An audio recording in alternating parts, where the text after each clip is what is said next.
Olá, nós estamos de volta mais uma vez, retornando para nós gravarmos mais um vídeo, produzirmos mais uma explanação e continuarmos crescendo no conhecimento, no desenvolvimento da palavra, tá bom, abençoados?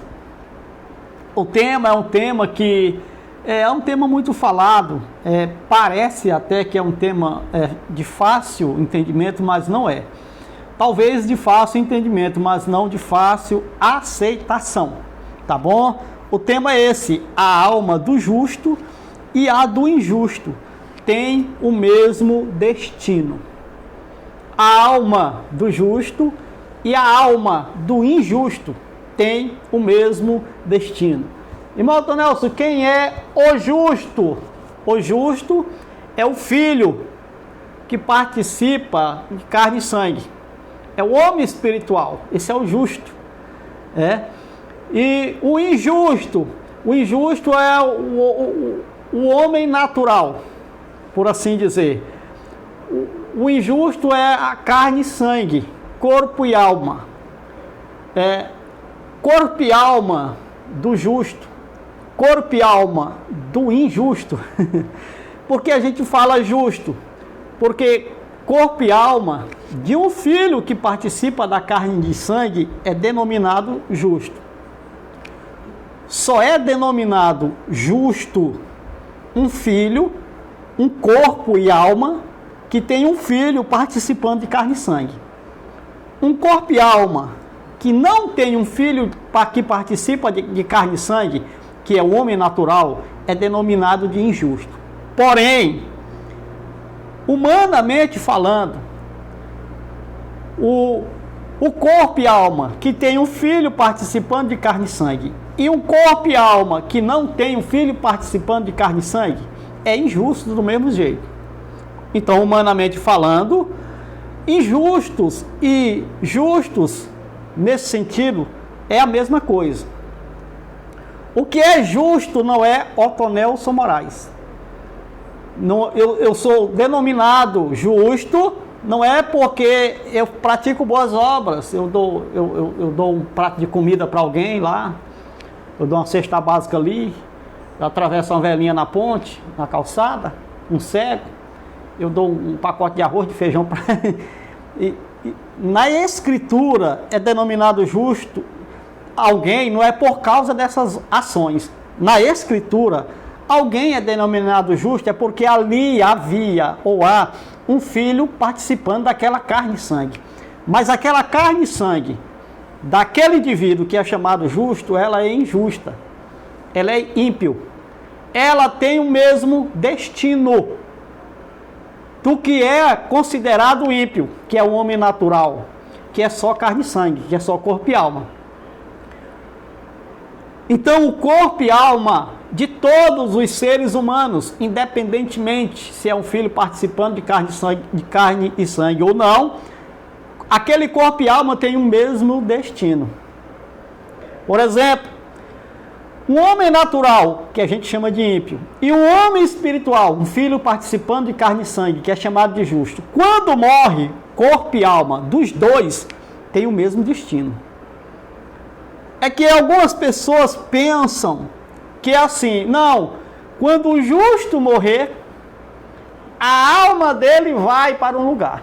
Quando o ímpio morrer, a alma dele vai para outro lugar. Isso não existe, foi criado. Em todo tempo, a alma, corpo e alma, do denominado ímpio e do denominado justo, do denominado injusto e do denominado justo, sempre foram para o mesmo lugar. O que difere entre os dois é apenas o filho que participa de carne e sangue, que é perfeito, que está com o Pai, que recebeu a vida eterna.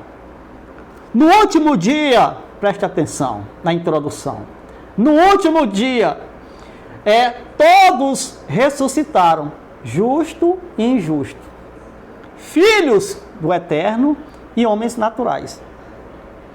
Os filhos, os justos, que é o justo de verdade, que é o Espírito, o Filho, que é o que tinha o nome escrito no livro da vida, ou seja, estava na mente do Cristo. No último dia, o Filho foi quem recebeu a vida. Quem é o Filho, irmão Nelson? O Espírito que participava de carne e sangue. Não é o justo carne e sangue. Carne e sangue não é justo de ninguém.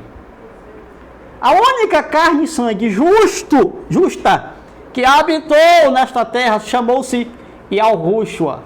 Alguns chamam de Yahushua. A religião botou o nome de Jesus. Então, aquele indivíduo lá, que nasceu ali na Judéia, viveu por volta de 33 anos na terra, aquele indivíduo lá foi o único justo na carne. Corpo e alma justa. Ali era o Cordeiro Pascal, muito bem. O restante não existe ser humano justo na carne, no corpo e alma. Porque o nosso corpo e alma, ele é injusto, ele é ímpio. O nosso corpo e alma não herdou a vida eterna, não herdou a terra prometida, não está na cidade santa, na Nova Jerusalém. Não recebeu, não foi glorificado. O que foi que aconteceu? João 5, 28 e 29, Cristo disse, olha, todos os que estão nos túmulos serão ressuscitarão. Uns ressuscitarão para a vida. O Filho que estava participando de carne e sangue, o Espírito que ressuscitou para a vida. E ele disse, e outros ressuscitarão para a condenação, para serem condenados. Quem foi que ressuscitou para ser condenado? Carne e sangue que estava biologicamente vivo. Carne e sangue que biologicamente já estava morto, não houve condenação para ele. E não houve ressurreição para ele. Carne e sangue não ressuscitou literalmente. Carne e sangue saiu da condição da morte adâmica e voltou para ela, continuou nela depois. Foi a condenação. É a segunda morte. Que é o quê? O lago de fogo. Que na verdade tudo isso, essas nomenclaturas é para dizer o quê? Que o corpo e alma, carne e sangue, está fadado a viver e morrer aqui nesse cosmo. Não herdou aquela condição que os filhos herdaram, aquela condição de glória celestial, chamado de vida eterna, tá bom? Partindo do entendimento que já obtemos, dentro da Escritura, a alma do justo e a alma do injusto têm o mesmo destino. É que a alma do justo e a alma do injusto é a mesma coisa, não muda nada. Por que chama justo então? É porque lá tem um filho participando de carne e sangue aqui. Aí eu sou chamado de justo. Mas se eu sou um homem apenas natural, eu sou chamado de injusto. Os homens naturais eram chamados, dentre outras coisas, de injusto, de bodes, de joio, de filhos da perdição, de vasos de ira. Essas nomenclaturas eram para falar simplesmente de alguém humanamente natural, como Adão, como Judas Iscariotes, que andou com Cristo, segurava a bolsa, pegava o dinheiro, as ofertas, era ele que comprava o alimento, era ele que era o contador da turma que vivia com Cristo, era Judas Iscariotes. Judas Iscariotes era um homem natural, um injusto. Por isso que ele é chamado de Satanás, um demônio, um diabo. Um demônio não, perdão, um diabo, que é o mesmo paralelo de Satanás. João, capítulo de número 6, se eu não me engano, versículo de número 70 ali, ele disse, eu não escolhi vós, os 12. Pois é, então, um de vocês é um quê? É um diabo. Não, ele não era algo específico, ele era um diabo. Entre os discípulos, ele era o quê? Um filho da perdição. Não tinha como Judas ter fé, crer naquele homem lá como um Cristo, o Filho do Eterno. Ele não tinha como ele crer, por mais que ele vivesse, dormisse, comesse junto com Cristo. Ele não tinha como, preste atenção, crer. Por que Judas não creu? Irmão, Judas teve tanta oportunidade. Não seja como Judas, irmão, que andou com Cristo, estava com Cristo. Aí o irmão faz uma analogia.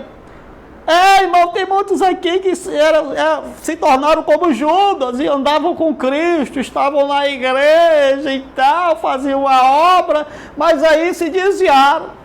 É porque não era dos nossos, se fosse dos nossos tinha permanecido. Meu irmão, preste atenção. Judas simplesmente era um homem natural. Alguém que Cristo sabia que ele iria o trair fatalmente. Alguém que vivia de acordo com as paixões da sua carne. A fraqueza de Judas era a avareza, ele era avarento, ladrão. Todo avarento é ladrão. E todo ladrão é avarento. Não tem para onde correr. Um não se dissocia do outro. Muito bem. Então ele era simplesmente o que, irmão Tonelson? Um homem natural, abençoado. Ele só era corpo e alma. Judas, não havia em Judas um filho participando daquela carne e sangue. Ele era um ímpio. Carne e sangue é ímpio. Tanto faz ser de um filho que está participando de carne e sangue ali, ou não, é ímpio. Está na condenação eterna. Essa carne maravilhosa e linda que você vê na tela, Otonelson Moraes, essa carne e sangue aqui, esse corpo e alma aqui que vos fala, é ímpio. Está na condenação eterna, chamado de segunda morte. A morte adeana, a morte que passou a todos os homens. É o lago de fogo, é a mesma coisa. E o que é o lago de fogo, irmão Tonelson? É só olhar, sair fora da sua casa aí e olhar para a Terra, para o planeta. Esse planeta aqui é o lago de fogo. Aqui é onde tem choro e ranger de dentes. Aqui é onde o bicho, né, nunca morre. Lá, parafraseando com as palavras de Cristo. Isso aqui é lago de fogo. Nós estamos dentro de uma condenação eterna. E vai durar, irmão, então, sem fim. Não, irmão, é até você viver. Porque eterno significa um tempo indefinido. Não é um tempo infinito. Um tempo infinito é aídeos. Um tempo infinito é sempiterno, do latim. Isso é tempo infinito, sem fim. Mas eterno, para sempre, é um tempo indefinido. É até enquanto o indivíduo estiver vivo, estiver presente. Isso é eternidade. É porque lhe enganaram. E quando disseram assim, o sacerdócio de Cristo é para sempre. A pessoa disse, olha aí, irmão, Cristo ainda está lá no sacerdócio. Mas como assim, abençoado? Mas ele não já acabou tudo, já se concluiu todas as coisas? Já. E como é que ele ainda está no sacerdócio? Fazendo o quê? Fazendo sacrifício ainda? Fazendo o quê? Que o sacerdote fazia sacrifício. Mas ele não já entregou o reino ao Pai? E aí, como é que é? Entregou e ficou com o reino? Como é que é esse negócio? É porque não entende a palavra para sempre. Para sempre não é para sempre, sem fim. Para sempre é até que dure. É um tempo indefinido. É enquanto o cara estiver reinando, ele está reinando para sempre. Enquanto um presidente estiver na presidência, ele está na presidência eternamente, para sempre. No dia que ele sai, pode ser um mês, 2 meses, 1 ano. No dia que ele sai, acabou a eternidade dele na presidência. Acabou o para sempre dele na presidência. O irmão consegue entender essa questão? Entender até entende, mas muitas pessoas não conseguem aceitar essa verdade. Mas tudo bem.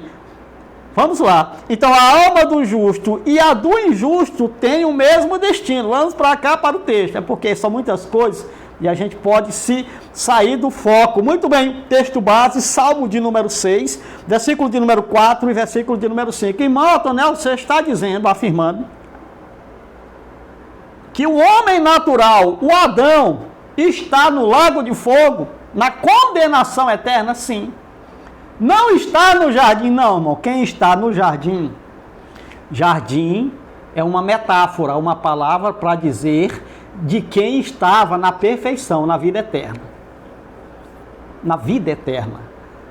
Em uma comunhão, ligação completa com o Pai. Essa natureza humana aqui não está na vida eterna. Ela está em uma eternidade. Mas qual eternidade? Na eternidade da condenação.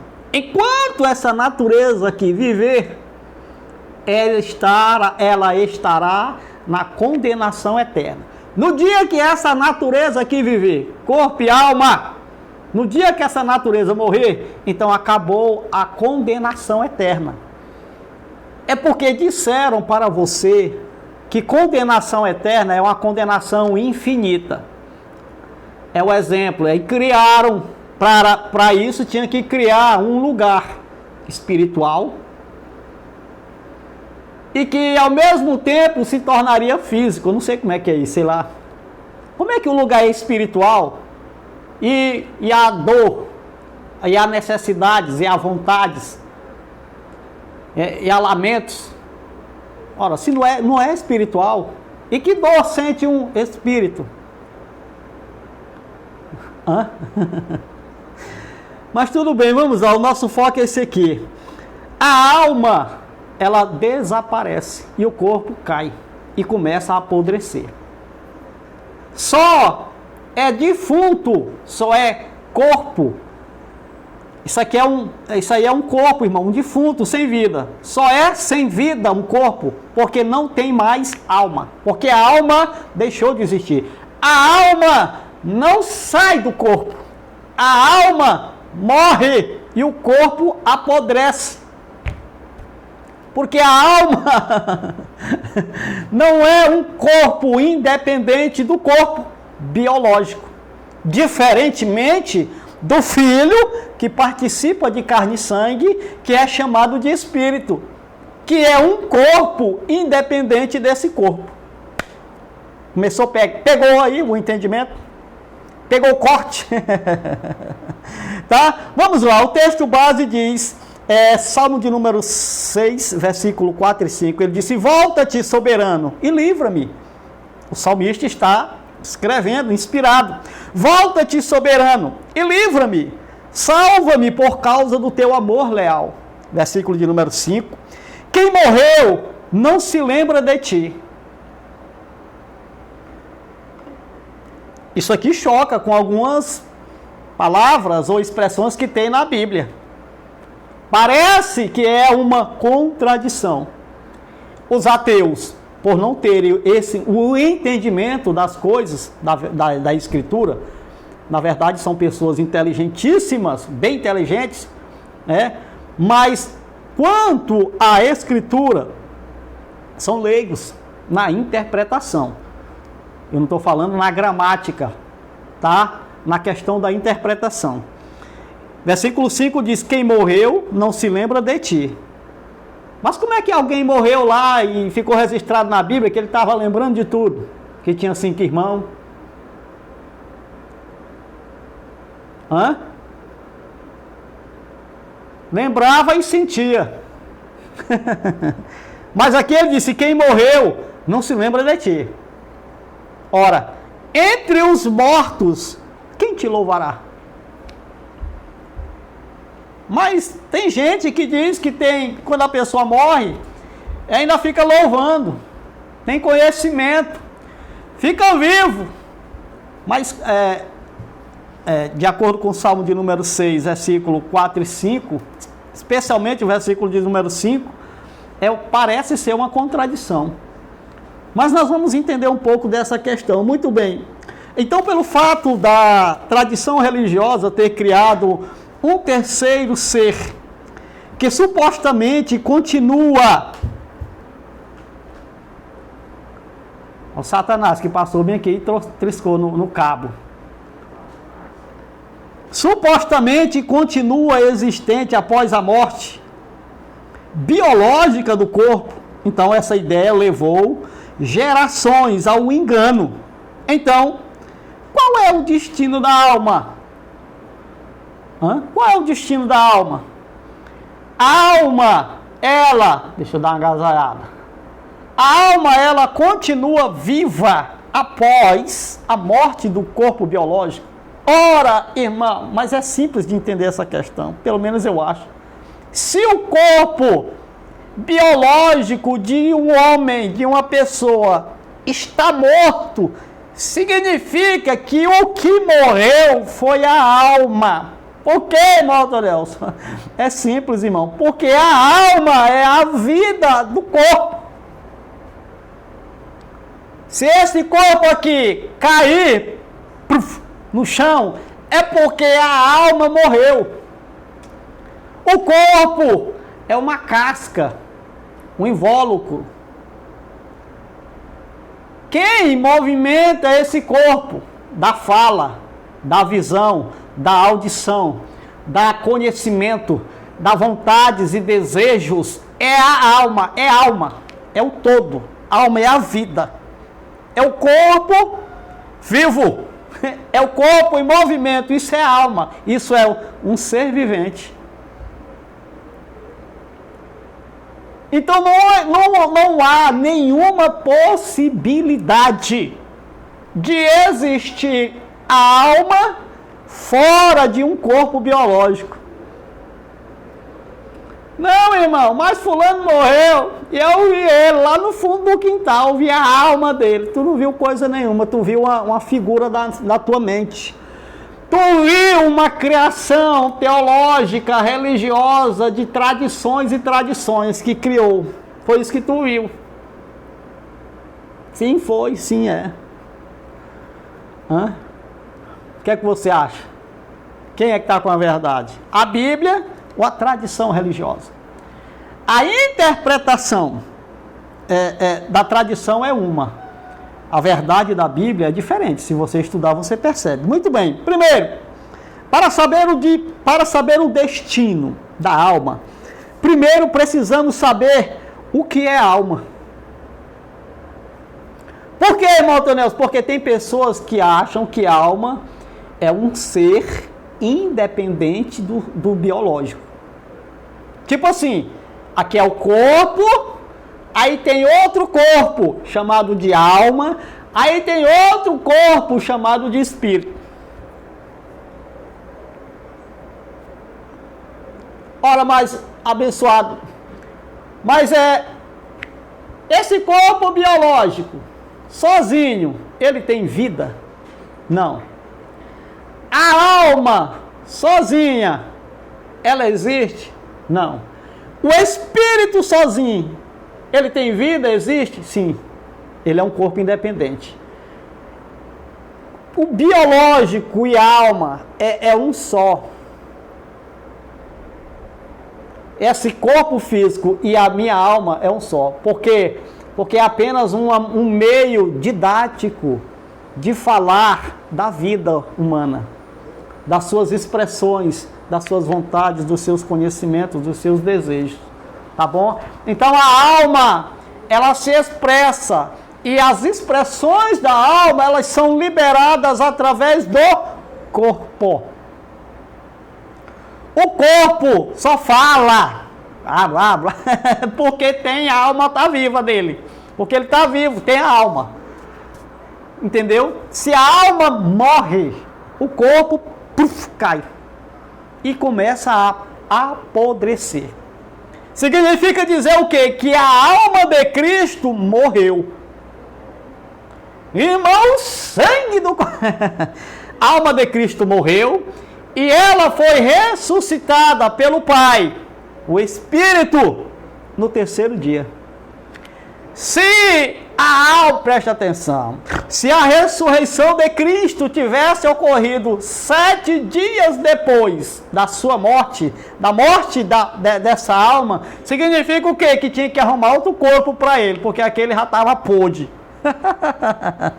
Eu falo podre de propósito, porque eu sei a palavra, tá bom?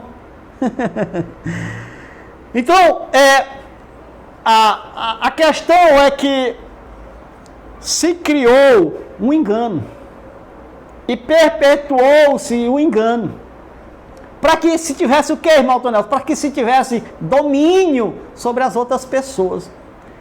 O fato de se criar enganos de todas as sortes é para que um homem domine o outro, é para que um homem engane o outro, é para que um homem subjugue o outro, é para que um homem se aproveite do outro. É por isso que o homem cria enganos, mentiras, inverdades, meias verdades, sofisma, para ficar no controle de outros homens. Sempre foi assim e sempre vai ser assim. A religião, ela criou a alma. A alma é uma criação da religião. Essa alma infinita e imortal que nunca morre. Muito bem. Então, o que é que a religião define sobre a alma? E ela diz assim, isso aqui é uma definição da religião. Presta atenção. Ela diz, a alma é parte imaterial do homem, dotada de existência individual e que subsiste após a morte do corpo. Alma também, ele definiu aqui, pode ser chamada de espírito. Até que enfim, um adentro, né? Mas a alma é algo imaterial. Sim, não é matéria, mas ela está na matéria, que dá vida à matéria, é a junção para dar vida à matéria, tá bom? Do homem, dotada de existência individual. Não. Existência individual. E que subsiste após a morte. Mentira. É falsa essa afirmação. Essa definição da religião. Muito bem, mas o que é que a Escritura diz? O texto que nós lemos, Salmo de número 6, versículo 5, diz assim: quem morreu não se lembra de ti, Criador. Tem alguém mentindo aqui na Bíblia, irmão. É por isso, irmão, que os ateus, agnósticos, céticos, chegam e descem o cacete na Bíblia. Desce o cacete nos pastores e padres, na religião como um todo. Porque eles mentem nas suas interpretações, só que a Bíblia escancara a mentira deles. O texto diz, quem morreu não se lembra de ti. Ou lembra? Não, irmão, fica lá em algum lugar, lembrando das coisas da terra. Lembrando do Criador, o Criador me tira daqui. Isso o que? A alma. Mas ele disse, quem morreu não se lembra de ti. Aí o ignorante, religioso, que não para ir estudar, examinar a Escritura, diz, quem morre aí, irmão, é o corpo biológico. Dá vontade de pegar assim e quebrar igual um pescoço de galinha. Ora, eu vou ser educado com você. Ora, meu irmão, se o corpo biológico tomba, é porque não há mais alma. Quer dizer que a alma, irmão, não é um negócio que estava em algum lugar lá no céu. E aí, quando a pessoa ia nascer, ela veio lá e zoom, entrou na pessoa. Não, abençoado. Isso aí é chamado de filhos do Eterno, que vêm participar de carne e sangue. Eles são encarnados. O Criador, o Pai, se encarnou-se a si mesmo. Ele se poder abençoado, ele se revestiu de carne. Encarnou-se a si mesmo. A carne do Pai, corpo e alma. A única carne, o único corpo e alma, justa, de verdade justa, era o de Cristo. O nome era Yahushua ou Yahushua. Tá bom? Que alguém gosta e diz, não, irmão, é Yahushua. Eu chamo Yahushua e eu tenho meus motivos para chamar de Yahushua. Você tem os seus para chamar de Yahushua? Muito bem. E você tem os seus para chamar de Jesus de Nazaré? Muito bem. Então, o entendimento, ou os graus de entendimento, eles não podem ser ignorados. Tem gente que entende e tem gente que não entende. Vou fazer o quê? Vou abrir a cabeça e botar lá dentro entendimento? Não tem como. Então, existem pessoas que são limitadas, frágeis no entendimento e no conhecimento. Elas são básicas, simples. Eu vou fazer o quê? Foi o Criador quem fez assim. Agora, tem pessoas que têm um entendimento mais desenvolvido. Existem, então, graus de entendimento, de intelecto das coisas, da vida. E isso não está relacionado à idade, nem classe social, nem formação acadêmica. Isso é de cada indivíduo. O desenvolvimento do seu intelecto é diferente do desenvolvimento do intelecto do seu irmão. Nós não temos o mesmo entendimento. É por isso que nem todo mundo abre o canal no YouTube para explicar a Escritura. Porque não consegue explicar. Sabe até, ele consegue assimilar quando alguém fala, ele consegue captar a mensagem quando alguém diz e diz, é verdade, irmão, estou contigo, irmão, continue falando, mas não sabe o tudo não, senão a gente fica órfão. Irmão, você está querendo se colocar assim, não, irmão, isso aqui é um esclarecimento do entendimento das coisas que a gente entende, que a gente já sabe. Eu não tenho culpa de saber o que eu sei. O irmão está entendendo? E o outro não tem culpa de não saber o que eu sei. A mente dele, o intelecto dele é mais primitivo, por assim dizer. É mais simples, ele não consegue fazer junções de coisas mais complexas. É por isso que no trabalho secular tem o orelha seca, chamado de o servente. Eu já fui servente, por isso que eu posso brincar. Eu fui 10 anos da minha vida servente de pedreiro. Pense no serviço ruim! Mas eu fui servente de pedreiro muitos anos da minha vida. Eu fui também meia oficial. O que é o meia oficial, irmão? É um servente mais graduado. Ele faz massa, mas ele sabe assentar tijolo, ele sabe rebocar uma parede, ele sabe fazer a cubação de uma metragem de um quarto, de um lugar. Ele é meio oficial, ele está entre o servente e entre o pedreiro. Aí tem o pedreiro, cara, especialista em cerâmica, em levante, especialista nisso, naquilo e tal. Aí tem o mestre de obra. O mestre de obra, ele já sabe ler projetos, ele já tem uma habilidade para cálculos que o pedreiro não tem, tá? Aí vem o engenheiro. O engenheiro é o que faz o projeto. Planta alta, planta baixa e tal. Ele faz tudo. Então tem as graduações. Nesse mesmo sentido é o intelecto humano dos homens. Entende? E isso não é uma soberba. Não é dizer que alguém que é intelectualmente mais entendido em coisas ou em alguma coisa é melhor do que o outro que não entende aquilo. Por quê? Porque aquele indivíduo lá vai ter um desenvolvimento em uma área que você não tem. E aí as coisas se anivilam, ficam na mesma posição. Entende, abençoado? Muito bem, vamos. É só para a gente entender algumas questões. Então a alma, ela morre. A alma é o que, irmão? É o homem. O homem, o ser humano, o ser vivente é alma. Todo ser vivente é alma. E quando o corpo cai, é que aquela alma deixou de existir. A gente diz, morreu. Vamos ler mais um texto. Gênesis, capítulo de número 2, versículo de número 7. Aí os outros eu vou só citar, tá bom? Aí você lê em casa, para você tirar a sua prova.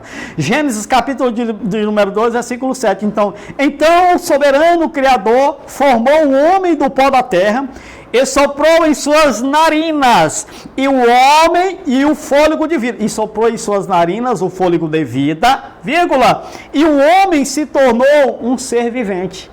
O homem se tornou uma alma vivente. O homem se tornou um ser vivo. um ser vivente. Quando lhe foi soprado em suas narinas o fôlego de vida. A alma é o que, irmão Antonel? Fôlego de vida.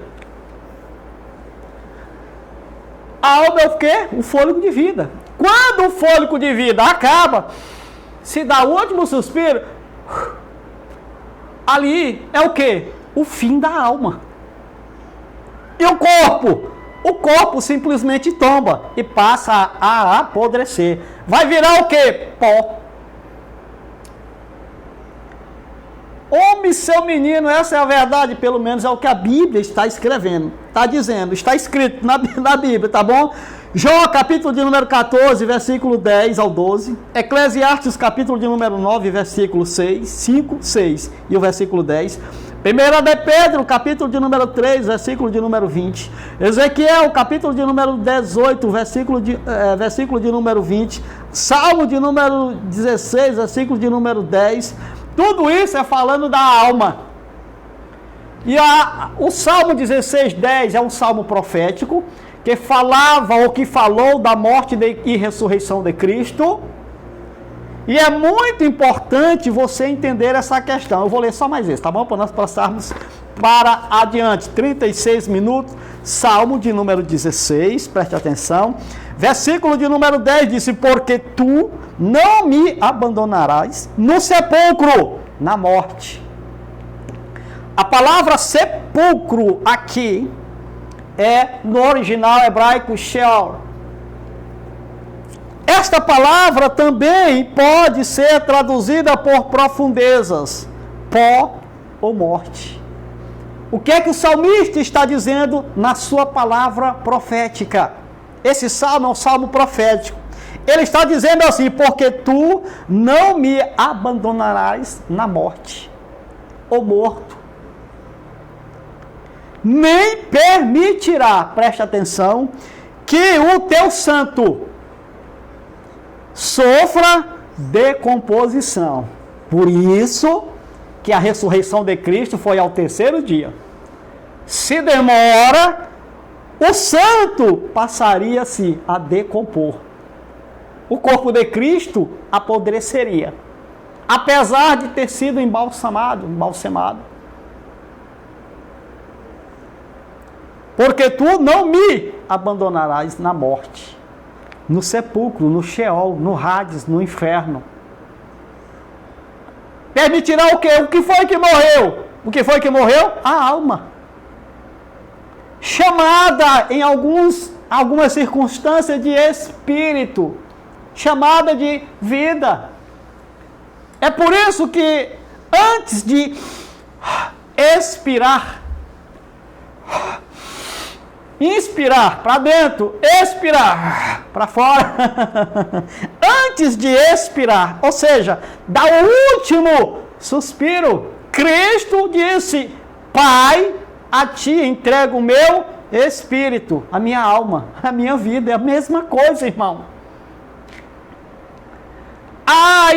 E morreu o quê? A alma. Aquele espírito morreu. Ou seja, aquela vida morreu. O corpo foi sepultado e ficou 3 dias lá. Se demora mais, apodreceria. É por isso que o salmista diz: e não permitirás que o teu santo sofra decomposição. Você sabe o que é sofrer decomposição? É apodrecer, é se decompor, é se desmanchar, é se dissolver. Você entendeu agora, abençoado? Que é a alma que morre. Mas tapioca mordeu, beijou. O irmão fulano de tal dos anzóis disse que a alma permanece para sempre. Sim, até ela estar viva. No dia que ela morrer, deixou de permanecer para sempre. Irmão, a alma é eterna, é.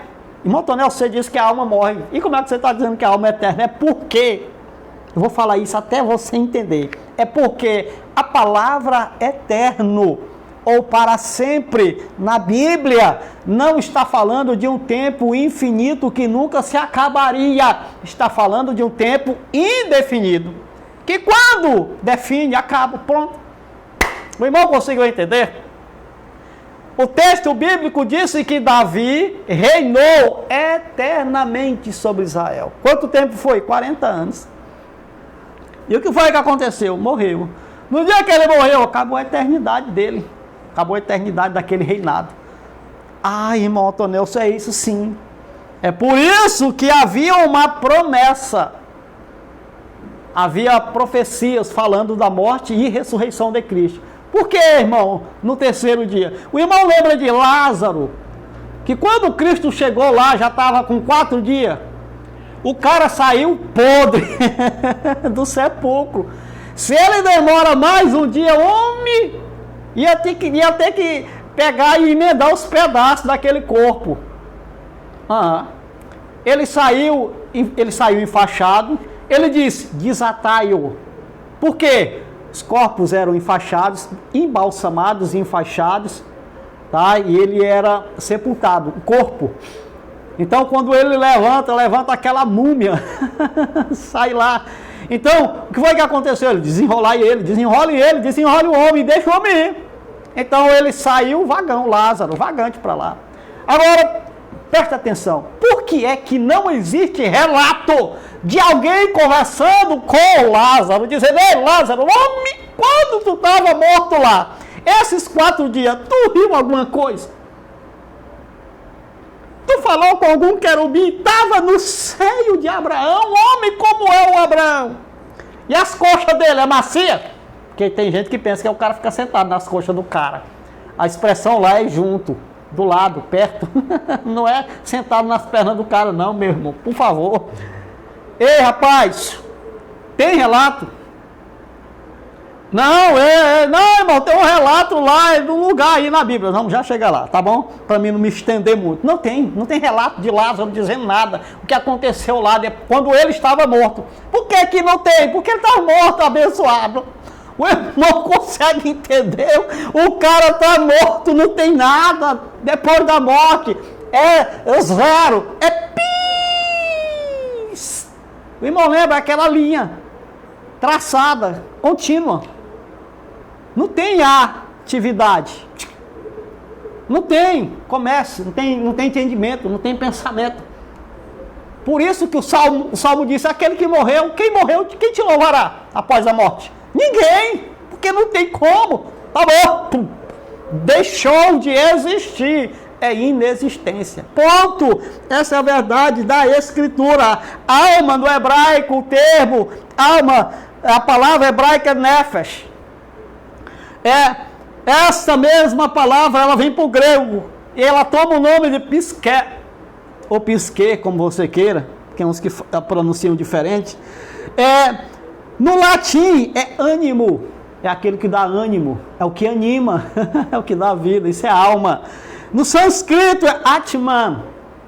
E o que quer dizer isso, irmão? Nesses idiomas, quer dizer ser, quer dizer vida, criatura, ou que anima, no caso do latim. É isso, a alma é o quê? A vida, é o ser humano. É por isso que em alguns lugares a palavra alma toma o lugar de pessoa. Pessoa toma o lugar de alma, é a mesma coisa. Se o autor quiser botar alma, pessoa, fica a critério dele. Aí, irmão Antonel, essa é a verdade, abençoado. Vamos continuar no entendimento. Então, a alma é uma figura imaterial. A alma é uma figura imaterial da pessoa, que sai dela quando ela morre? É uma pergunta que eu estou fazendo. A alma é uma figura imaterial da pessoa, ou seja, um corpo imaterial que sai de você, mas é igualzinho a você.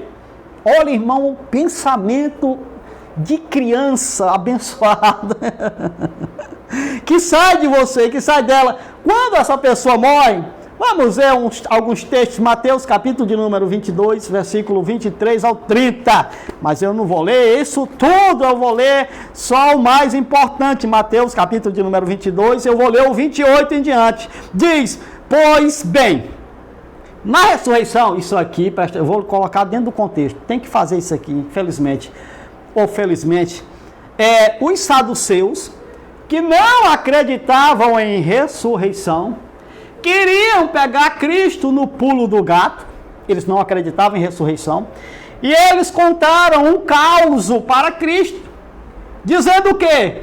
Que tinha uma mulher que casou com 7 irmãos, e todos os 7 morreram, e por fim morreu a mulher, e eles perguntaram então, como eles não acreditavam na ressurreição, eles perguntaram então, ei rapaz, já que você está dizendo que há ressurreição, então nos diga aí, na ressurreição, de quem essa mulher vai ser, de quem essa mulher vai ser esposa? De qual dos 7? De qual dos 7 essa mulher vai ser a esposa? Visto que ela casou com os 7 irmãos. Pense no pau de briga no céu. Irmão, você ia deixar o cara deitado com sua mulher lá no céu? Homem, eu não deixo aqui nem na terra. Se deitar, mas é escondido, contra a vontade. E lá no céu, que todo mundo... Oh, abençoado, olha os problemas, irmão, que causam. Vamos lá.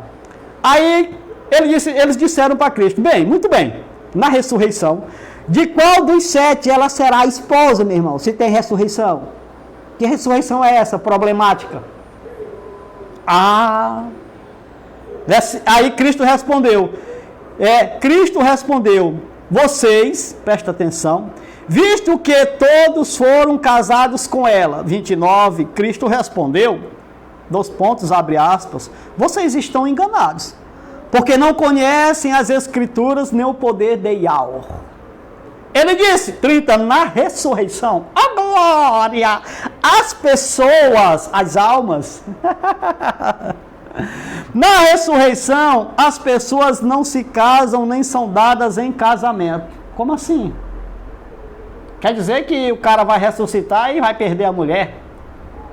Não vai mais ter a mulher? A mulher não vai mais ter o marido na ressurreição? Como é que é?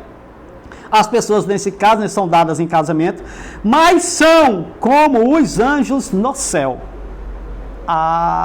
E quanto à ressurreição dos mortos, vocês não leram o que Yahweh lhes disse? Eu sou o Deus de Abraão, o Deus de Isaac e o Deus de Jacó. Está escrito aqui dessa forma. Ele é Deus de mortos, ele não é Deus de mortos, mas de vivos. Você já entendeu essa expressão aqui? Eu acho que não. Porque eu nunca, jamais vi alguém explicando.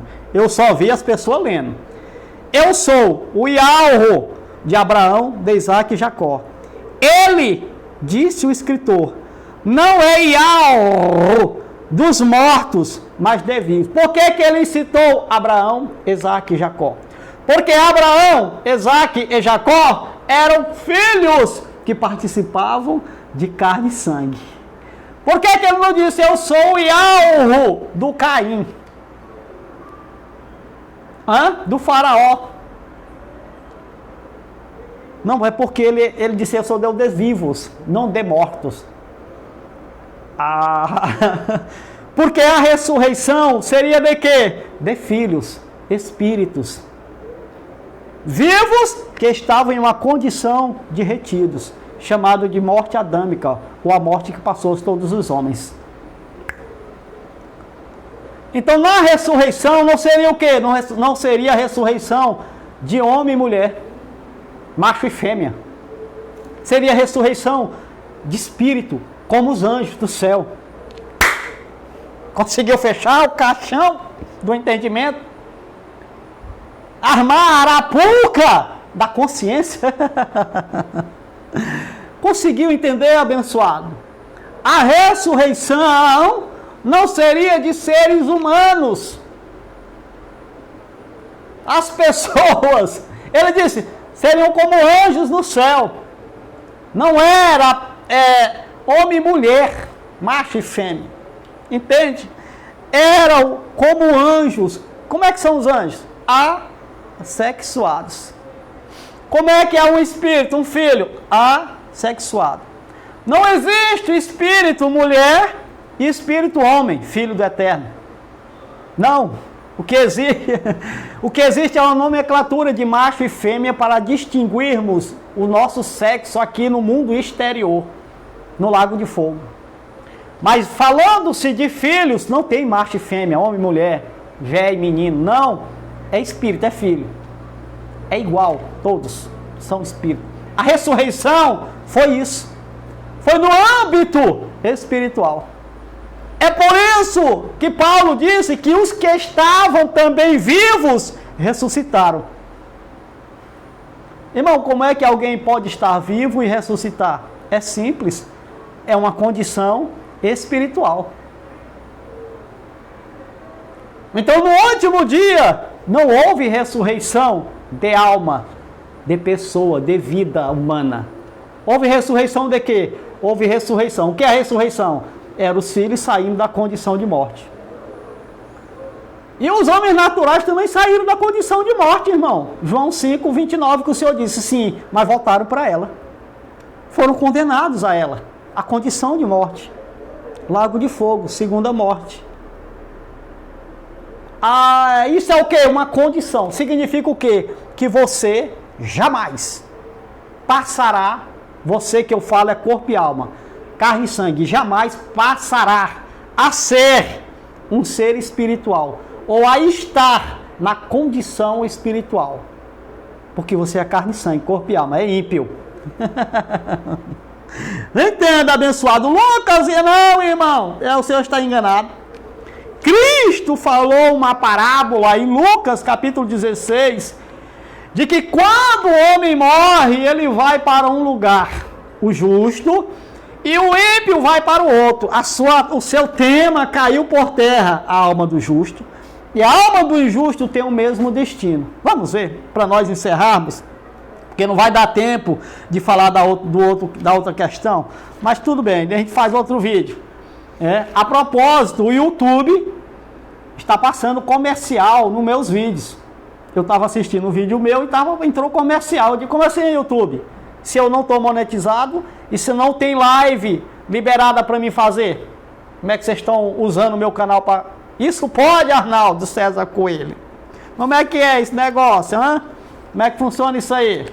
Ora, se não tem monetização, como é que está passando vídeos comerciais no meu canal? Se então, YouTube, libere lives ao vivo para mim fazer. Não era só com 1000 inscritos em diante que começava lives ao vivo e passar comercial, porque estaria monetizado, teria que monetizar. Então eu quero 50% do lucro desses vídeos. Porque estão usando o meu canal, o meu tempo, a minha explanação para comercializar produtos. Então eu tenho um direito de receber também. Me mande um e-mail liberando lives ao vivo e me mandando um protocolo para mim fazer a monetização do canal. Aí nós podemos liberar vídeo à vontade. Ou como é que é? Como é que funciona? Vamos lá, vamos usar da justiça. Lucas capítulo de número 16, versículo de número 22 ao 24 diz: chegou o dia em que o mendigo morreu e os anjos o levaram para junto de Abraão. Algumas versões diz para o seio de Abraão. Presta atenção. O rico também morreu e foi sepultado. No Hades, na morte, no Sheol, no Hades, no inferno, no sepulcro, do jeito que você quiser, a mesma coisa, no Hades, só não é Geena.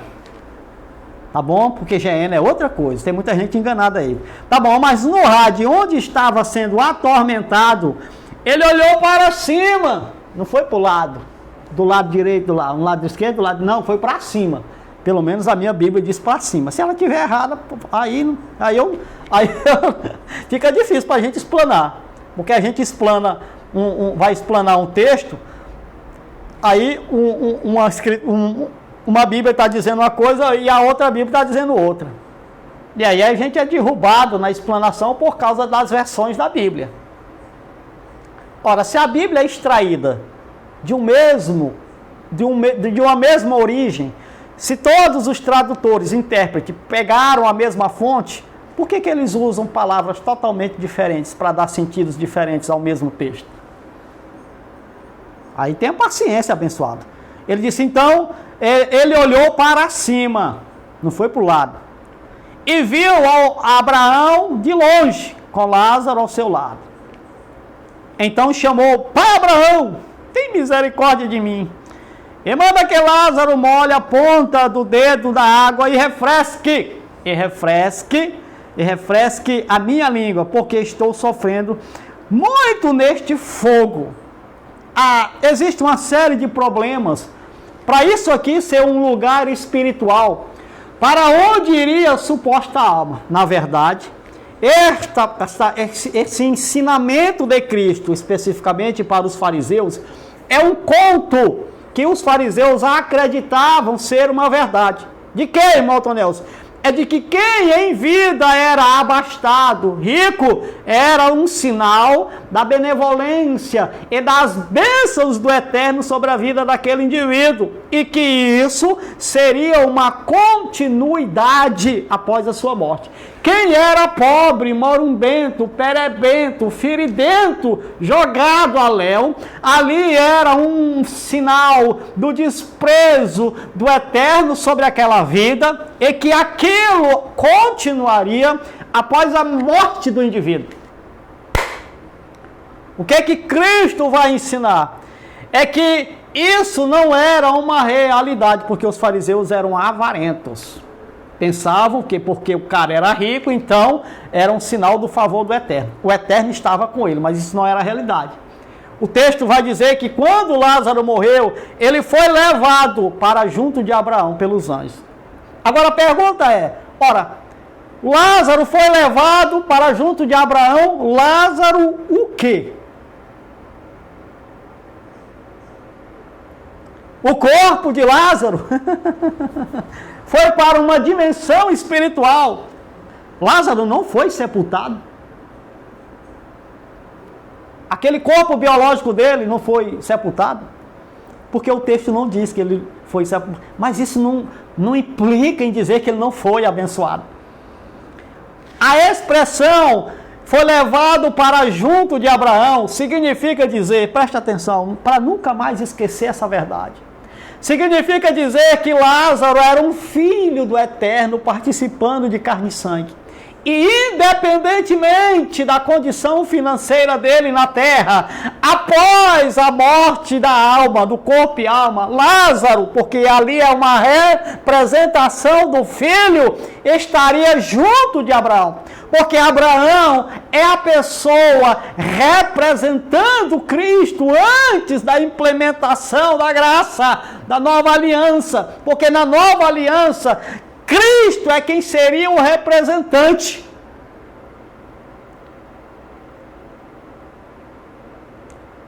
O irmão entende? Por que é que ele não foi para o seio de Cristo? Foi para o seio de Abraão, foi para junto de Abraão. Abraão era um representante, era um tipo de pai da fé, dos eleitos. E o injusto ou o rico, ele foi para o lugar de tormento. O rico era o quê? O rico era um representante do ímpio, do homem natural, corpo e alma, carne e sangue. Não era um filho participando de carne e sangue. Ele estaria em o quê? Em outra condição. Essa condição aqui, ele disse, eu estou sendo atormentado neste fogo. Esta condição aqui é a condição humana de lago de fogo. Abençoado. É que a morte, é que eles foram submetidos aqui, apesar do texto estar dizendo que eles morreram, era a morte adâmica, não era a morte natural, isso aqui é uma representação para falar daquela outra morte, que os dois morreram. Mas quando um filho que estava na condição de morte adâmica, o corpo biológico morria, o filho ficava na mesma condição de Abraão, antes de Cristo.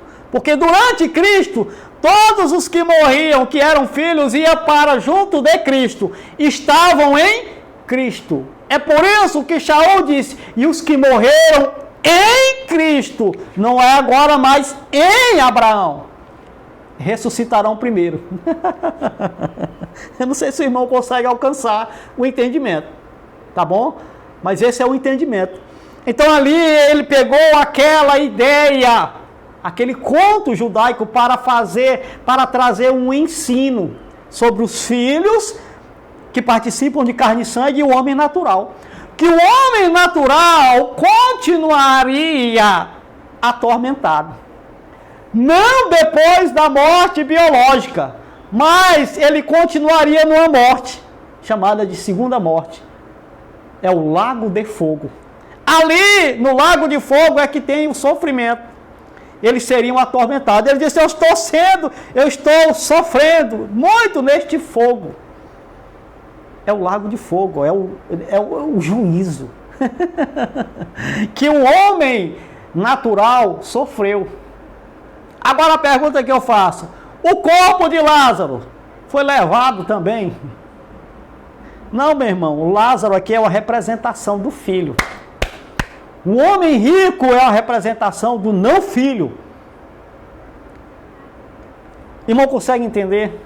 Eu acho que poucas pessoas entenderão, mas tudo bem, tá bom? Então, de acordo com a Escritura, toda alma deixaria de existir em algum momento. Em algum momento. De acordo com a Escritura, toda alma deixaria de existir em algum momento. Sim, toda alma deixaria de existir em algum momento. E aqui tem 4 versículos bíblicos que precisariam de um tempinho a mais de exposição. Mas já é 1 hora e 1 minuto e 46:07. Nós estamos encerrando este vídeo. Mas nós retornaremos para concluir este assunto com outro vídeo, tá bom? E assim nós iremos transmitir de uma forma bem didática, bem legível, este assunto sobre a alma, tanto de um como de outro, que elas têm o mesmo destino, tá bom? Um grande abraço, até o próximo vídeo, abençoado!